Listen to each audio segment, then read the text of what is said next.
స్వాతంత్ర ఉద్యమం సమయంలో డబ్బులు సంపాదించిన పెద్ద పేరున్న లాయర్లు మోతీలాల్ నెహ్రూ గారు కానీ స్వార్జితం నుంచి వచ్చిన డబ్బుని ఉద్యమాల కోసం ఖర్చు పెట్టేవాళ్ళు, స్వాతంత్ర ఉద్యమాల కోసం. అలాగే వారి ప్రేరణతోనే నేను సినిమాల ద్వారా నాకు వచ్చిన స్వంత నిధుల్ని ఎప్పటికప్పుడు పార్టీకి ఇస్తూనే ఉంటాను. దాంట్లో భాగంగానే పార్టీ నిర్వహణ నిమిత్తం 10 కోట్ల రూపాయలు నా సొంత నిధుల్ని మా పార్టీ ట్రెజరర్ శ్రీ రత్నం గారికి అందజేశాం. ఇప్పుడు ఎన్నికల నిర్వహణ లేదంటే ఒక పార్టీని నడపడం చాలా డబ్బుతో కూడుకున్నది. నేను చాలామంది నా కోసం 200 రూపాయలు, 500 రూపాయలు, 1,00,000 రూపాయలు ఇచ్చే ఒక బేల్దారి మేస్త్రి కానీ వీళ్ళందరూ నాకు చాలా ప్రభావితం చేసే వ్యక్తులు. 500-600 రూపాయలకి కూలి చేస్తే నాకు ప్రతిరోజు 100 రూపాయలు పంపించే రైతు కూలీలు ఉన్నారు.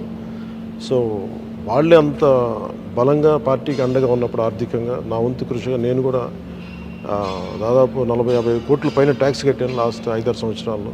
అందుకని నేను కూడా మిగతా సంపాదన పార్టీకి నేను అందజేస్తూ వచ్చాను. దాంట్లో భాగంగానే ఇప్పుడు 10 కోట్ల రూపాయలు అందజేశాను. మనస్ఫూర్తిగా ఇది పార్టీకి అండగా ఉంటుంది ఈ నిధులు అని చెప్పి రత్నం గారికి తెలియజేసుకున్నాను. Thank you sir. Thank you.